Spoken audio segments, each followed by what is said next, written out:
si jamais le projet Total voit le jour, c'est une partie de la biodiversité marine qui sera détruite.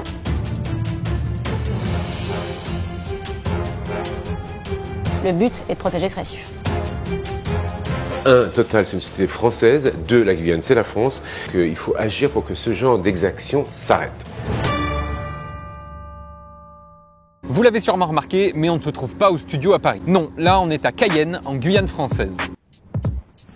Un département français situé en Amérique latine entre le Brésil et le Suriname. Et si on est ici, c'est pas pour profiter du soleil ou boire des coups, non, c'est pour vérifier une histoire qu'on avait du mal à croire. Pourtant, elle est malheureusement vraie et il fallait qu'on vous raconte et surtout qu'on vous montre tout ça. Du côté du Brésil, à quelques kilomètres au large de l'embouchure de l'Amazone, c'est-à-dire là où le fleuve se jette dans la mer, il a été découvert un truc incroyable, un récif de corail.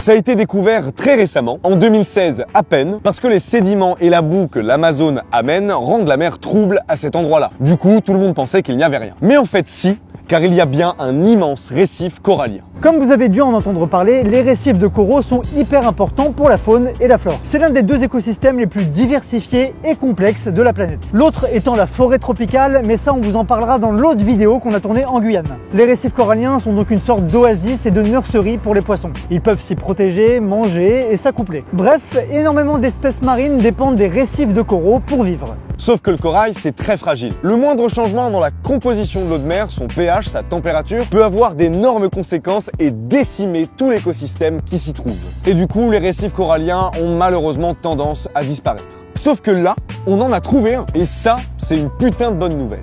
En plus, c'est une zone gigantesque de corail, estimée à 50 000 km², qui s'étend de la région du Brésil de Maranhão jusqu'ici, en Guyane française. Il y a des petits poissons, des algues, des éponges, des coraux, bref, un écosystème unique où vivent en paix des tas d'espèces et peut-être même des nouvelles qu'on n'aurait toujours pas découvertes. En fait, c'est génial, il n'y a que des bonnes nouvelles. Non. Il y a en réalité un énorme problème. Sous ce récif de corail se trouverait une zone riche en pétrole. Et un projet d'exploitation a déjà été lancé par plusieurs compagnies pétrolières. Alors, on va pas cacher leur nom, c'est BP, Petrobras et une entreprise bien française, Total.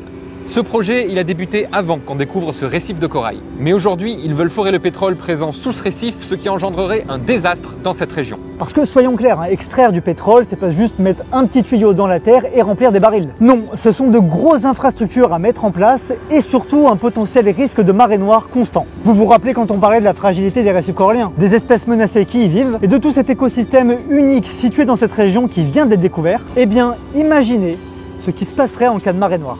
Ah bah il resterait pas grand chose. Et pareil d'ailleurs pour la côte, pour toute la végétation présente dans l'embouchure de l'Amazone, les mangroves, la forêt tropicale, mais aussi toute la faune qui y vit. Tortue jaune, ibis rouge, dauphin rose, lamantin gris. Non, celui-là il a pas de nom de couleur. Bref, tout ça tu l'oublies, fini. Et pour se rendre compte de l'étendue de cette zone, on l'a survolé.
Et le risque n'est pas que pour la faune ou la flore, il est aussi bien présent pour les populations qui habitent sur la côte.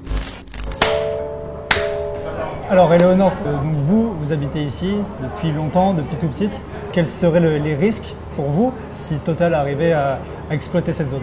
Si jamais le projet Total voit le jour, c'est une partie de la biodiversité marine qui sera détruite. Et je pense aux tortues marines, je pense aux poissons, je pense à tous ces animaux qui vivent de la forêt. Je pense à la mangrove qui est riche de biodiversité, des petits animaux qui vivent là-dedans. Donc tout ça sera, si jamais Total, détruit après, ce sera détruit, voilà. Donc j'espère.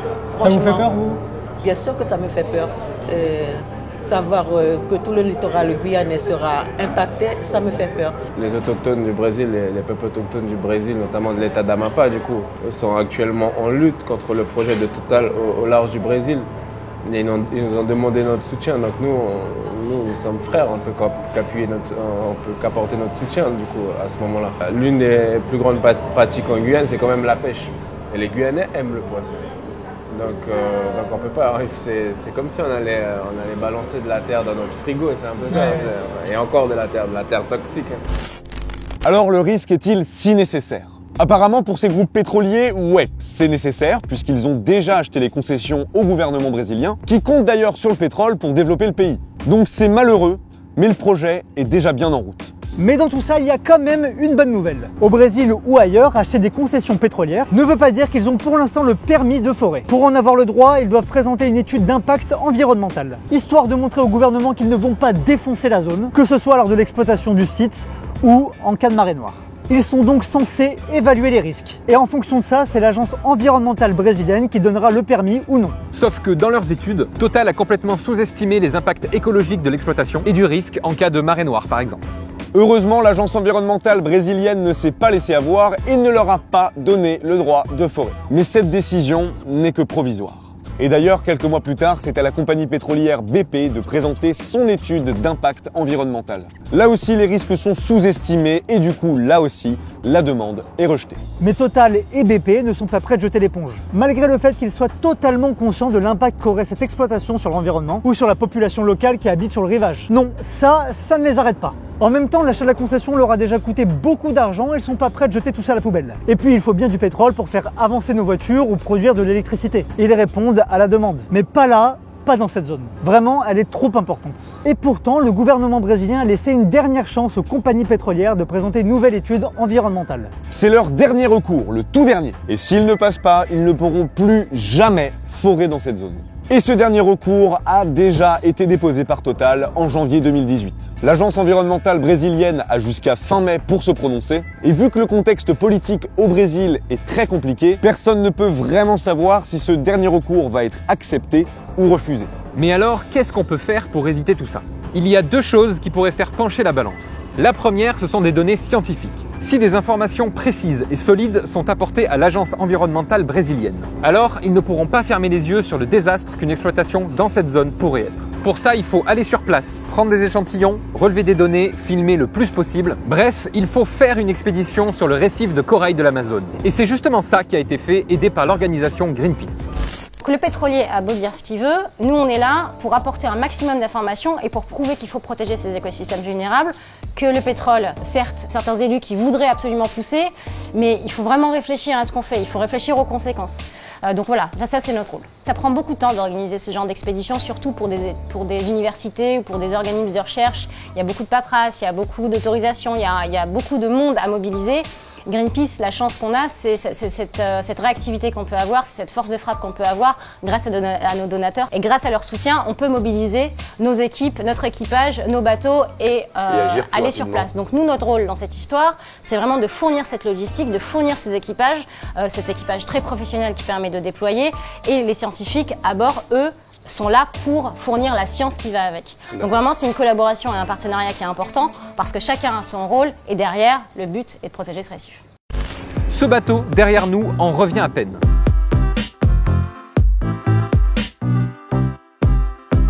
Il y est resté 2 mois et à son bord, beaucoup de scientifiques spécialisés sur le sujet. What were you searching for with this boat? We were searching for the Amazon reefs. They are a reef formation that's just been discovered, and they are very deep reefs. They are around 90 to 120 meters. And the scientists had this theory that the reefs would go from Brazil until the Caribbean. Okay. So we came here to Guiana Française to try and find the reefs, and we did. You found it? Yeah, we did.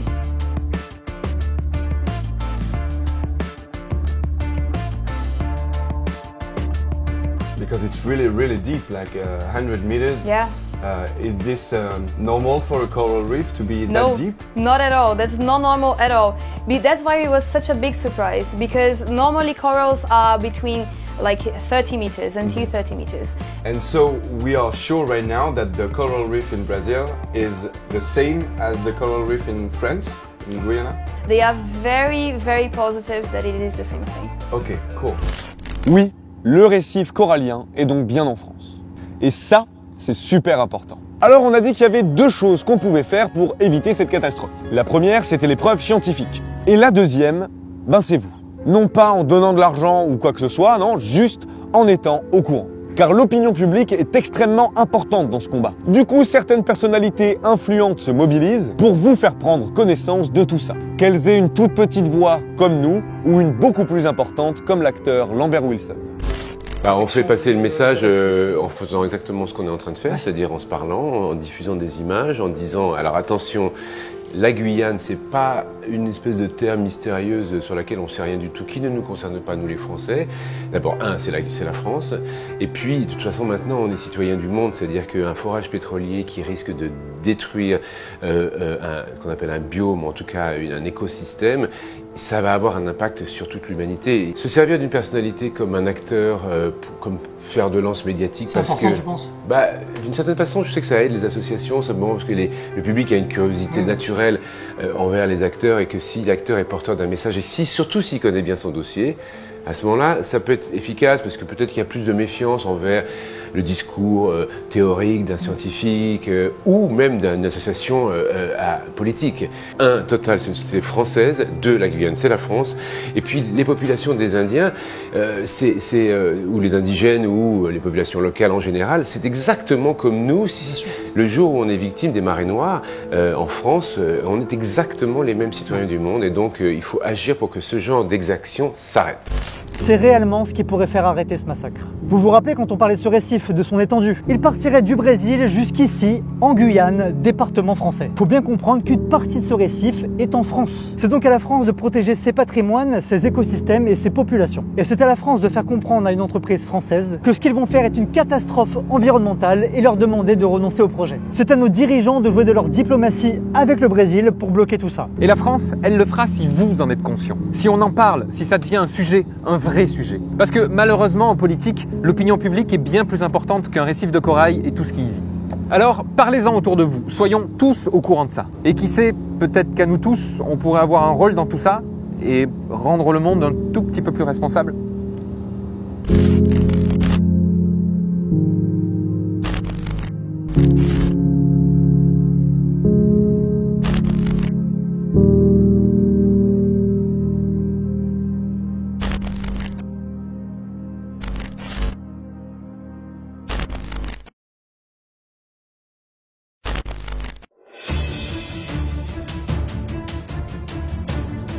Ça y est, on vient d'arriver sur la zone. Maintenant, plus que 2 heures de marche avant d'arriver sur le site. En avant. Ok, c'est parti. Évidemment, on passe pas inaperçu ici, donc on va pas rester très longtemps.